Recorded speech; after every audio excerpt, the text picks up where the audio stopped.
started.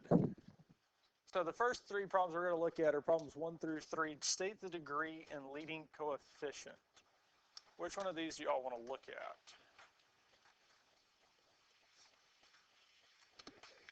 Number 3? So looking at number 3, what would the degree of this polynomial be?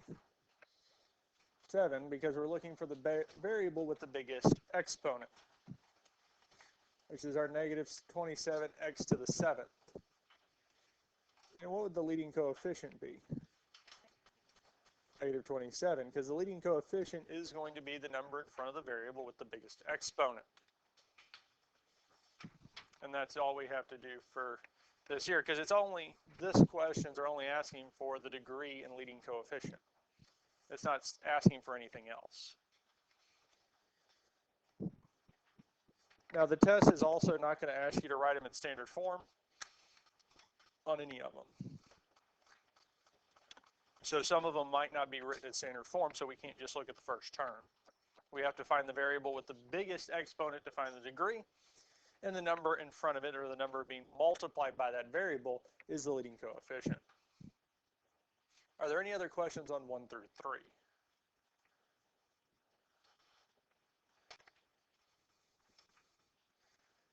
Questions on 4 through 7 are one of those that you would want to look at.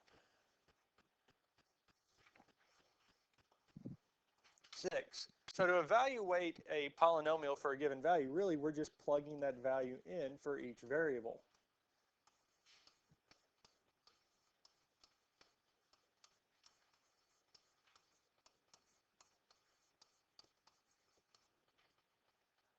So we're plugging that number for each value of x and then solving there. Now, since this entire thing just has numbers, there are no variables left, we can actually plug this into the calculator.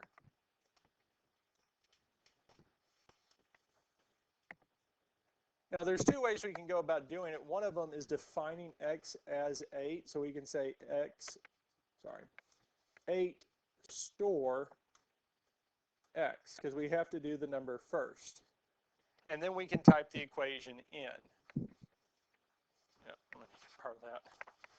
So we can say x to the 6th minus 64x to the 4th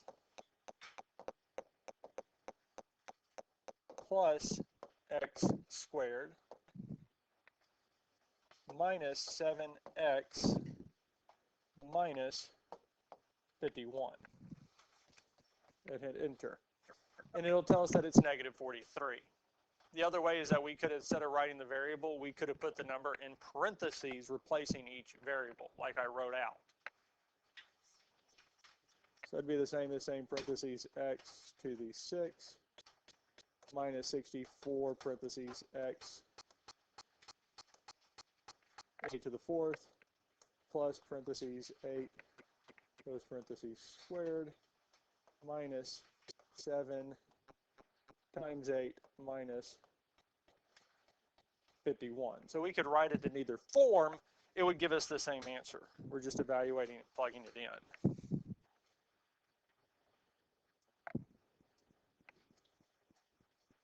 Any questions on number 6?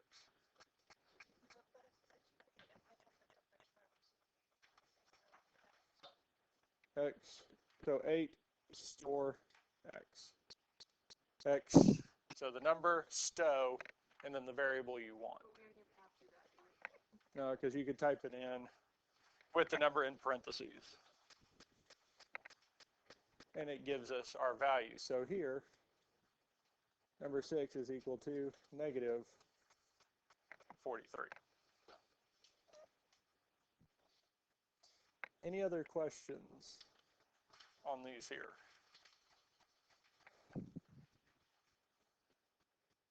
Eight through 10, determine if the following function is a polynomial. So we can look at all three of these here. So number 8, is 8 a polynomial function? No, because it has a negative in the exponent. We cannot have a negative in the exponent. How about number 9? Yes. We know that this is a polynomial function because there are no variables as an exponent. We do not have any negatives as an exponent. We do not have any fractional exponents, really both negative and fractional exponents attached to a variable. If we have fractional exponents or negative exponents attached to a number, it really doesn't matter because it's just going to be a number. No variables in the bottom of a fraction. We do not have two variables being multiplied together. They have to be different variables because really x times x is just saying x squared. Or no variables inside of a radical inside of a square root. Since that doesn't have any of these here, this is a polynomial function. How about number 10? No, we have 7x to the 1/2. We have a variable to a fractional exponent.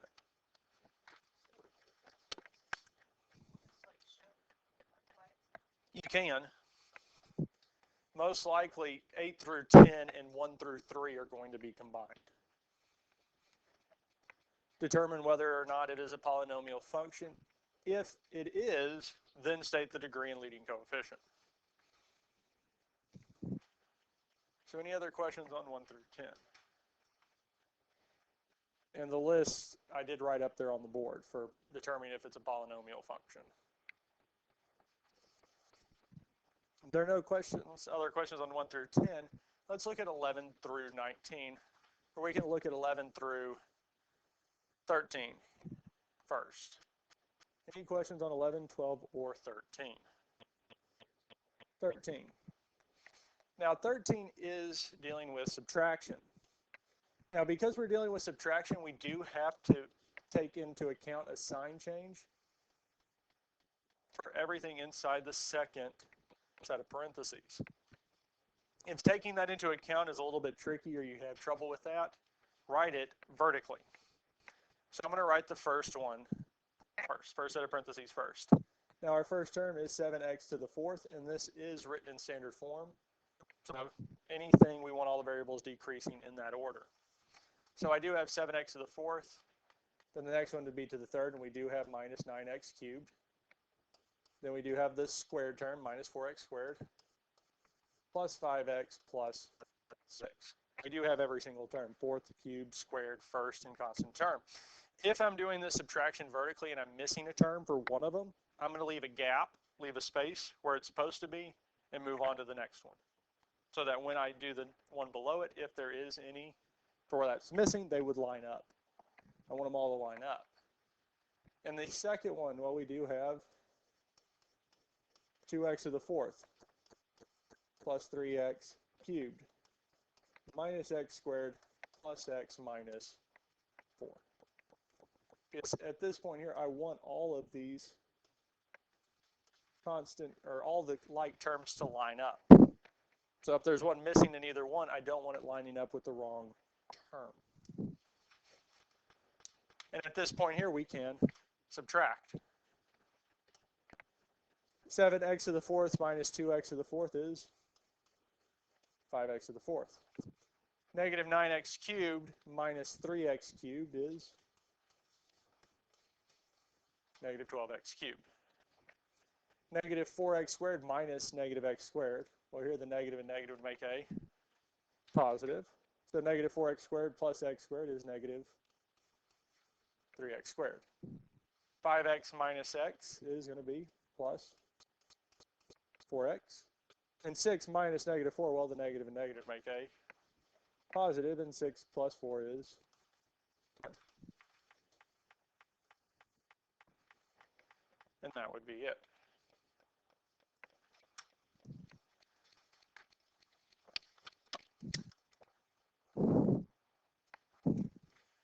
Any other questions on 11, 12, or 13?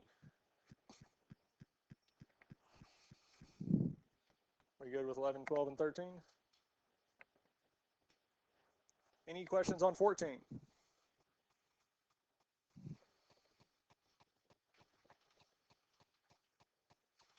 If we're good at 14. Questions on 15 or 16? 15. So when we multiply, we're really wanting to use the distributive property. So we're going to multiply each term by 6x to the 3rd. Now 6x to the 3rd times 2x squared, well 6 times 2 is 12x to the fifth. 6 times 2 would be 12. X cubed times x squared would be x to the fifth. Then we're going to do 6x cubed times negative 27x. Well, it's going to be negative. 6 times 7 is going to be 2, carry the 4. And it should be 162, and x cubed times x would be x to the fourth. And lastly, 6x cubed times 4 is going to be plus 24x cubed. And that would be it there.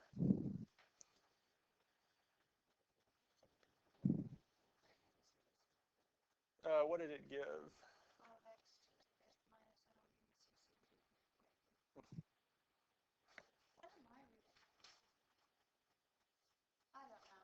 Okay.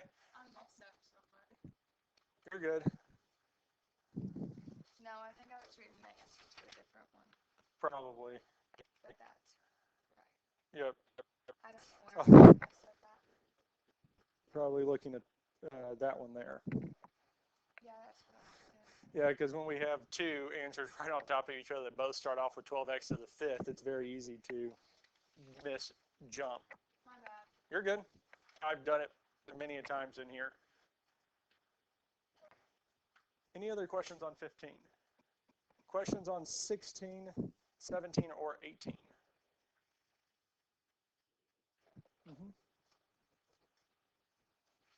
Let's do 17 if we're going to do one, because 18 won't show up like that on the test, mainly because it's just more time consuming than it's worth.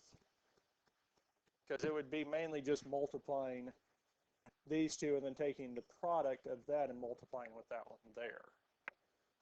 So if we want to see something like that, we can do 17.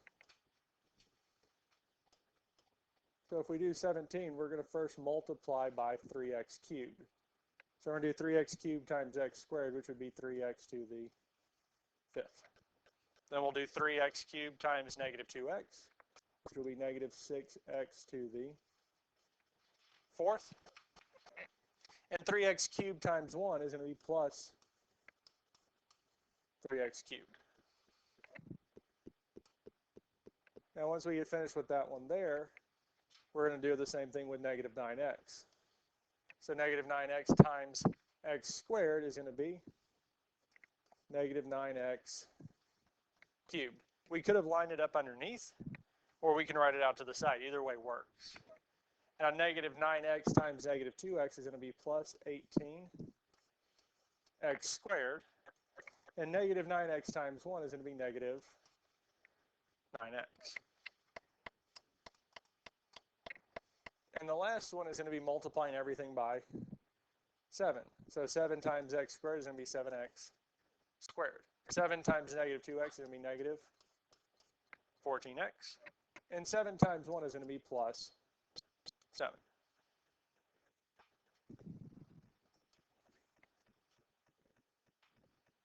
Any questions on this here? Now the next thing we need to do is combine our like terms. Well, 3x to the fifth is not going to have any like terms. It's by itself. 6x to the fourth, well, there's not any others with x to the fourth, so we have minus 6x to the fourth.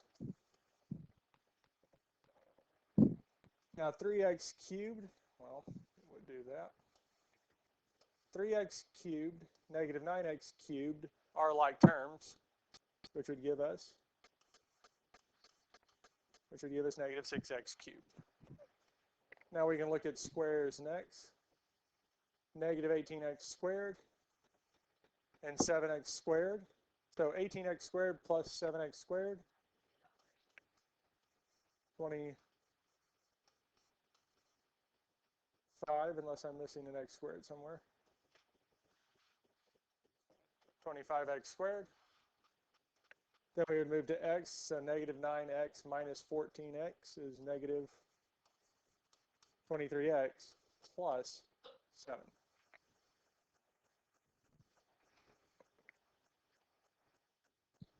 And that right there would be the answer. Any questions on that one there? Any questions on 1 through 19. Okay. 20 through 24, divide the two polynomials by synthetic or long division. So 21, 20, 21, or 22, which one of those do we want to look at?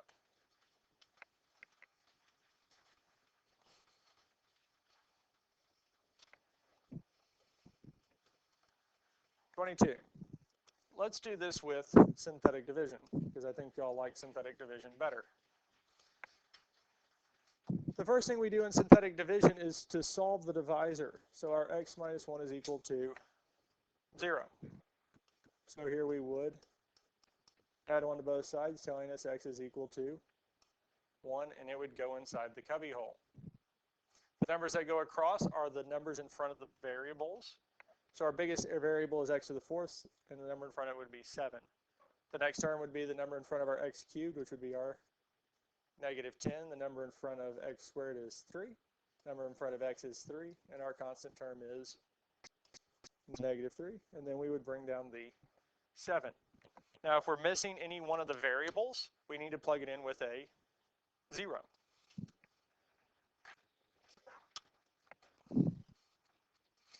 Now we can do the multiplication next. We can do 1 times 7, which is 7. Negative 10 plus 7 is negative 3. 1 times negative 3 is, and 3 plus negative 3 is 0. 1 times 0 is, 3 plus 0 is, and 1 times 3 is, and negative 3 plus 3 is. Now the last number would be our remainder.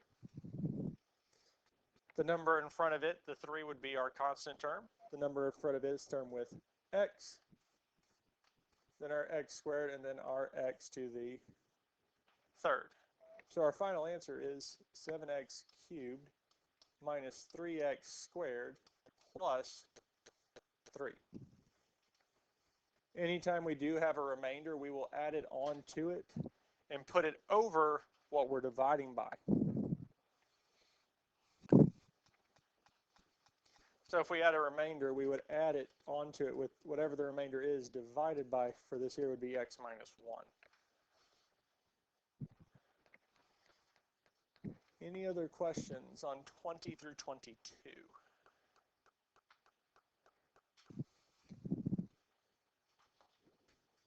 If we do have time, we'll come back to 23 and 24, but I want to make sure we get to the other ones first. Because the divisor for these here are quadratics, it has a degree 2, so most likely we're going to need to do these by long division instead of synthetic. Because we did see an example in the notes where we did this by synthetic, but for the most part it's a little bit easier to do it by long division. 25 and 26, which one of these do we want to look at for rational zeros? 26. Now the rational zeros is our plus or minus p over q, where p is the factors of the constant term and q is the factors of the leading coefficient. Here our constant term is 15. So we need to find the factors of 15, which would be 1 and 15. Then, well, 2 doesn't work, but 3 and 5, and that would be it. Now, if any factors repeat themselves, we only list them once. Because 9 in the first one would be 1 and 9 and 3 and 3. We only have to list the 3 once. Any questions on this here? Now the factors for q are the factors of the leading coefficient. So that would be 1 and 12, then 2 and 6 and 3 and 4.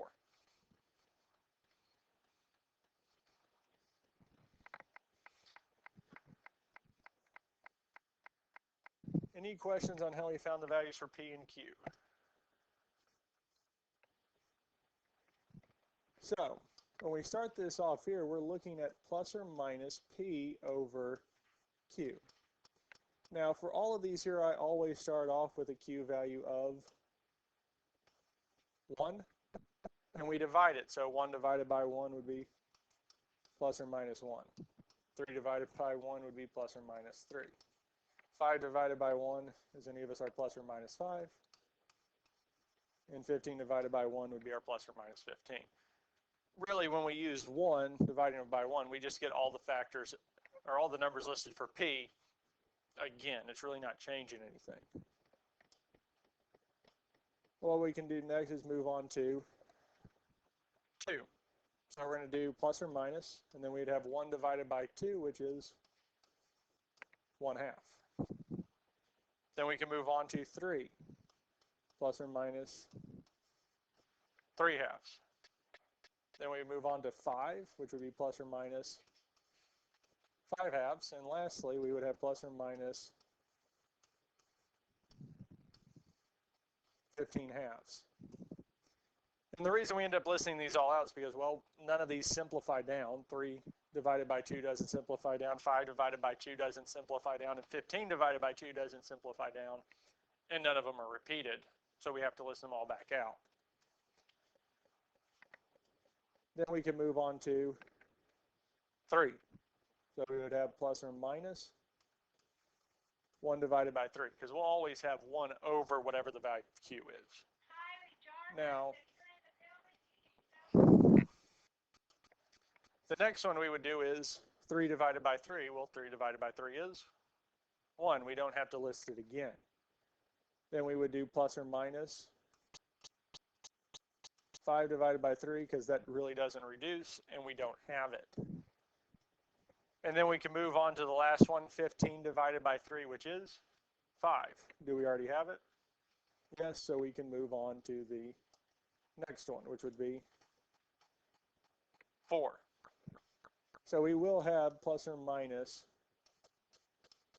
1/4. Because that will be the first one, we'll always have that. Then the next one is going to be 3 divided by 4, which is going to be plus or minus 3/4. And then plus or minus 5/4 and plus or minus 15/4. None of these simplify, none of these reduce, so we end up listing them all back out.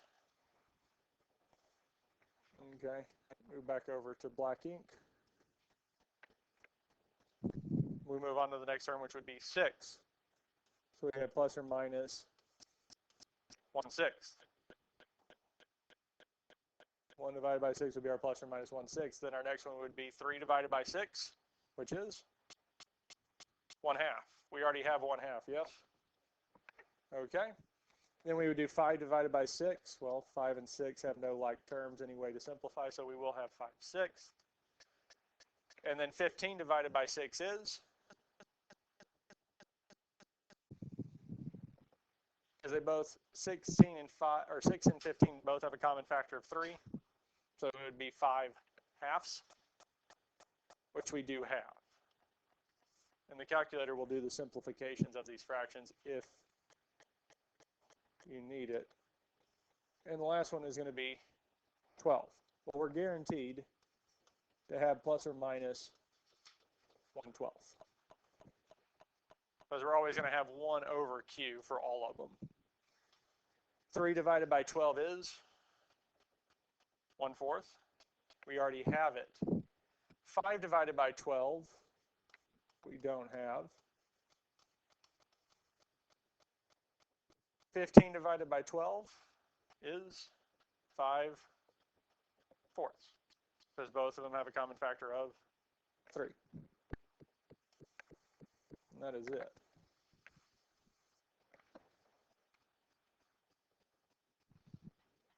So all of these here are the rational zeros for this here. So on these here, make sure to have the plus or minus in each one of the numbers. Any question on these two here?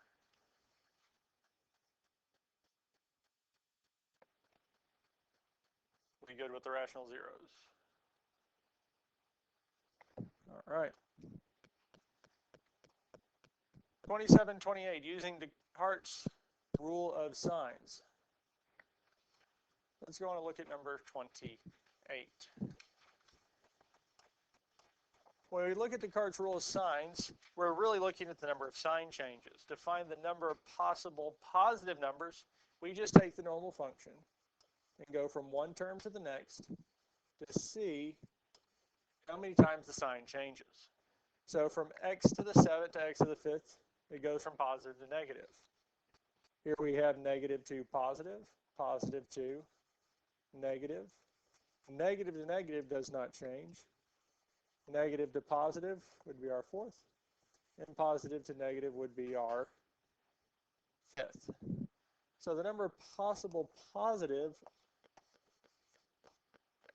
is 5, because we do have 5 sign changes for g of x.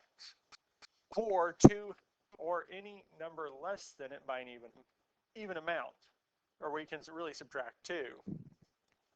Well, 5 minus 2 is 3, and 3 minus 2 is 1, and 1 minus 2 would be a negative, so that's it.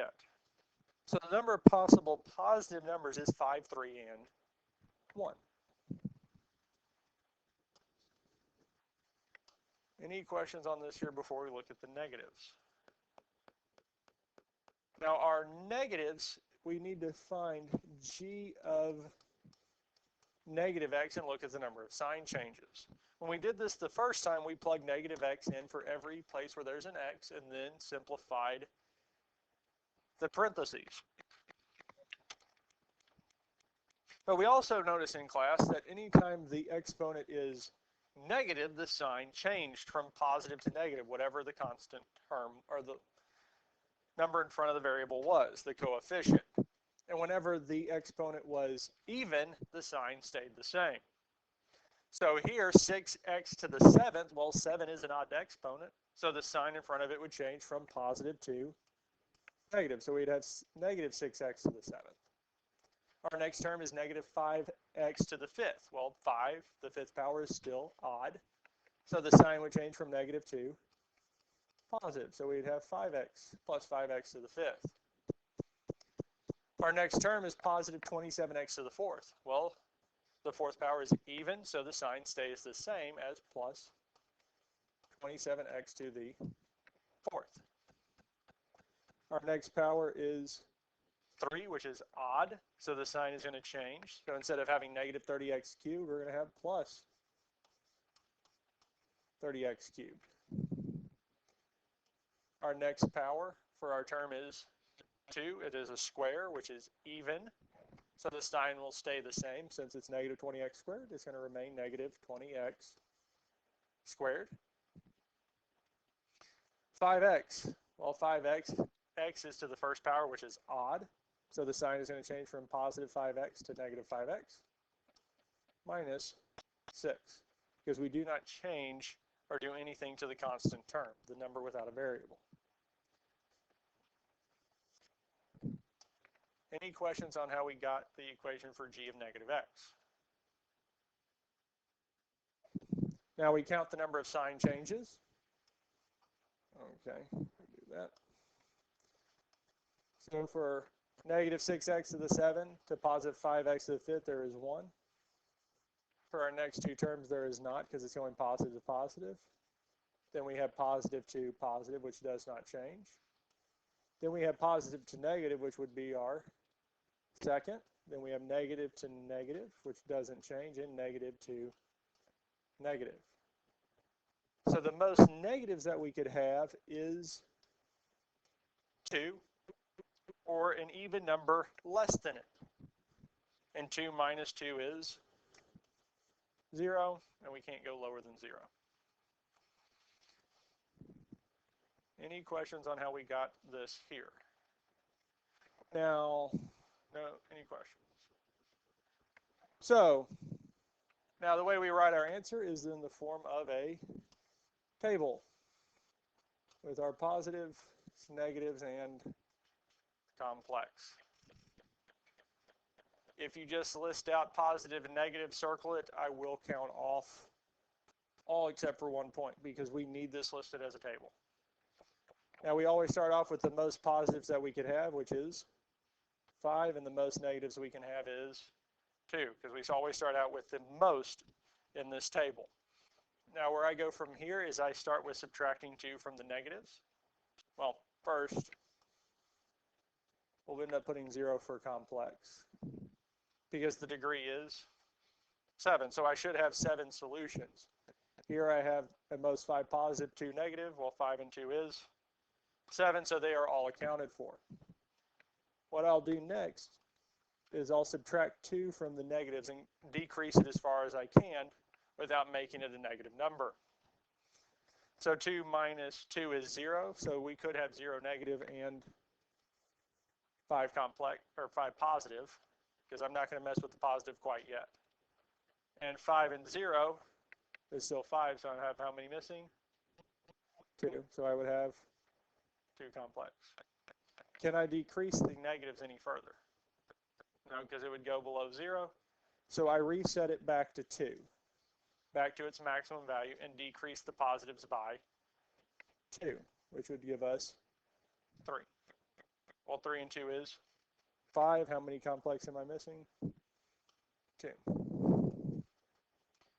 Well, I can decrease the negatives again. It would do that,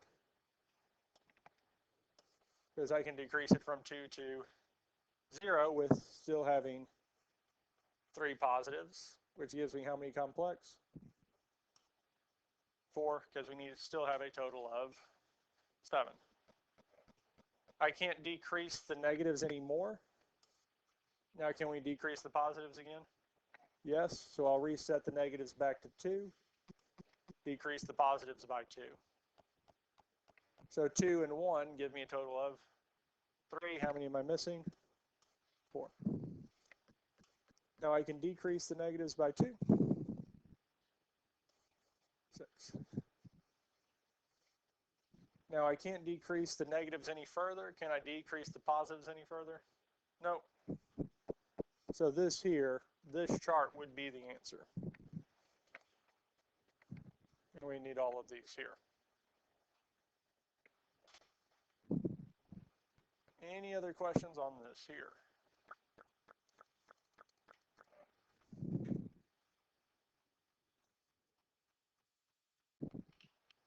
Any other questions on these two here with Descartes' rule of signs?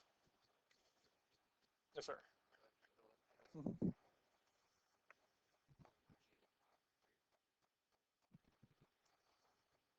So here, when we counted all the number of sign changes, we got 5 total changes, yes? So that gives us our most. So that is the most positives that we can have, or any number less than it by an even amount.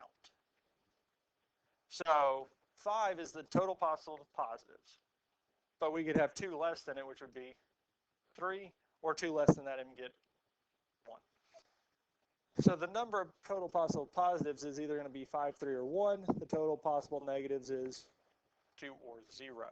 And really the table is giving us the arrangement that those can go together. Now the complex numbers, these here, will always be even or 0. It's always going to be even or 0. Because of our complex conjugate theorem, which stated that if A plus BI is a solution, then A minus BI is a solution. If I have one, I have to have the other. So they always comes in pairs of 2. So the number of complex is always going to be even.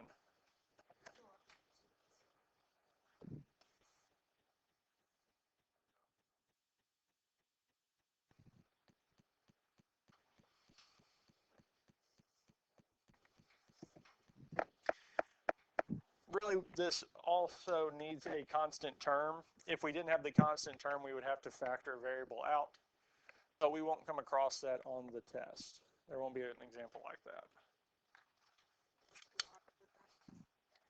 No, I mean, you're going to have to put that whole chart. I mean, there's not going to be a case where there's not a constant term not given. So all of them will have a constant term. We won't have to worry about removing a common factor of x from it. Because if it doesn't have a constant term, we have to factor an x out to be able to do this. Any other questions on these two here? before we look at the last set. Questions on 29 through 34. One of those that we want to look at.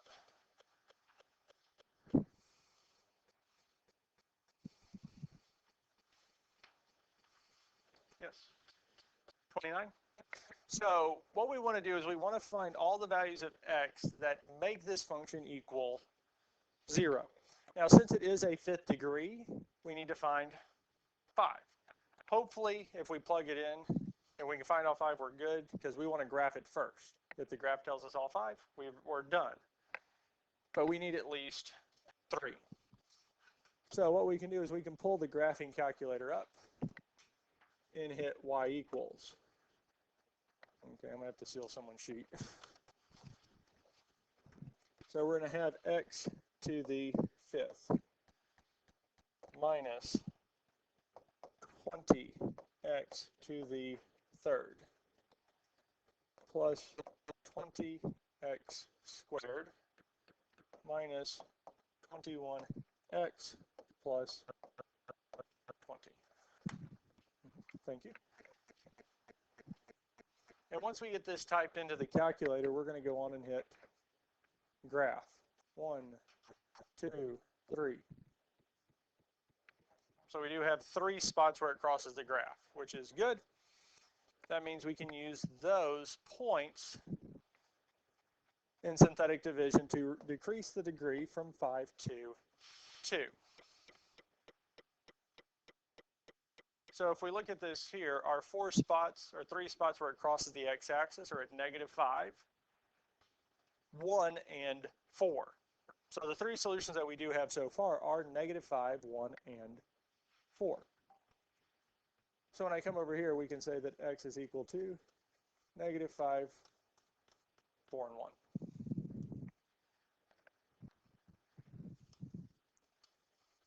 Now at this point here, we're going to use synthetic division so that we can get it down to a quadratic to find the last 2.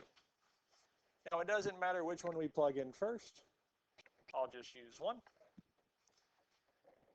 And the numbers that go across are our coefficients.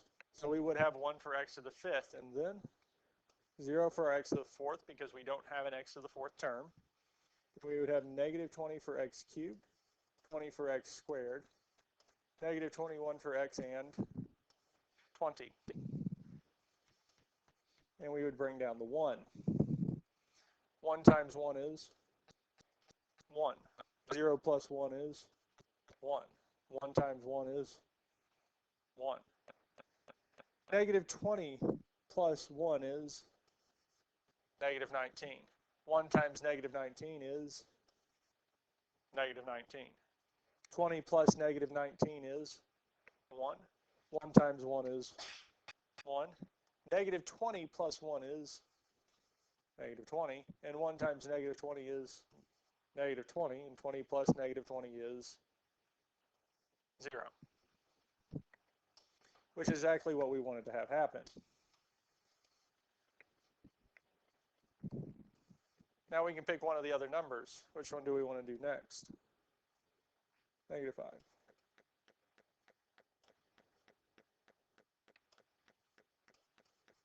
-5.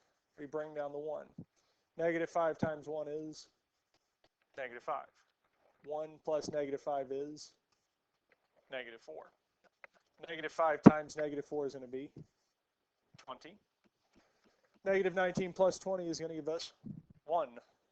-5 times 1 is -5. 1 plus -5 is -4. And -5 times -4 is +20. And -20 plus 20 is 0. Now what that leaves us with is 4.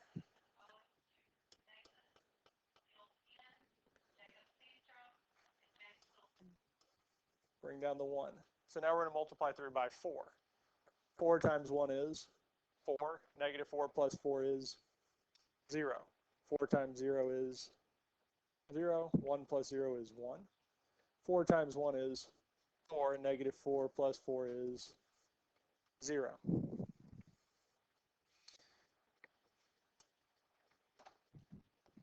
Now at this point here, we've brought it all the way down to a degree 2 because we've been decreasing the degree by 1 each time we do the synthetic division. So we start out at 5, which decreased it once by 4, again to 3, and lastly down to a degree 2. So if we plug the variables back in, 0 would be our remainder, 1 would be our constant term, 0 would be our term with x, and 1 would be our term with x squared, which really leaves us with that x squared plus 1 is equal to 0. Yes.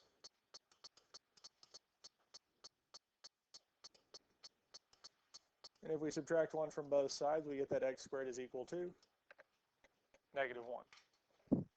At this point, we can square root both sides, which will tell us that x is equal to plus or minus, because whenever we square root both sides, we need the plus or minus. Now, the square root of negative 1 is I. So that there would be our last two. The other answers we had were 1, 4, and negative 5. Now, all of these here, all the ones on the test, I believe will get down to a quadratic. We don't have to do anything else to it to find the other solutions. So that should give us these here. Now, if we come down to a quadratic with a middle term, we'll need to use the quadratic formula to find the others. That is it. Any other questions on this here? Further? Okay.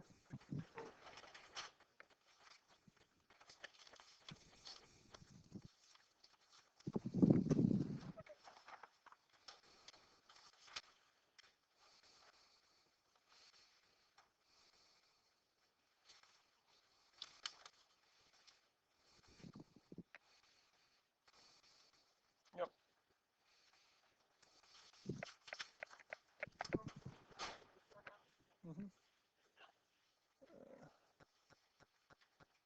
Leah, are we good with that one? Okay.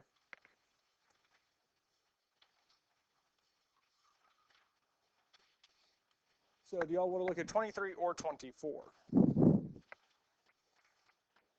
24. So to get this started with long division, we're first going to put x squared minus x plus 3, our divisor, on the outside. And we're going to put our dividend inside. So 3x to the 4th minus x cubed plus 8x squared plus 5x plus 3. Now our next main step is going to be figuring out what times x squared is going to give us 3x to the 4th. And that's going to be 3x squared. Now 3x squared times x squared is going to give us 3x to the 4th, because we're going to multiply this by the entire thing. Now 3x squared times negative x is going to be negative 3x cubed. And 3x squared times 3 is going to be plus 9x squared. And once we get that multiplied out, we would subtract. 3x to the 4th minus 3x to the 4th would be 0. Negative x cubed minus negative 3x cubed, well, here the negative and negative would make a positive. Negative x cubed plus 3x cubed is going to be 2x cubed. And then 8x squared minus 9x squared is going to be negative x squared. And then we bring down the plus 5x. And we do this process again. We say what times x squared gives us 2x cubed. Well, that would be plus 2x, because 2x times 2x squared is going to give us 2x cubed.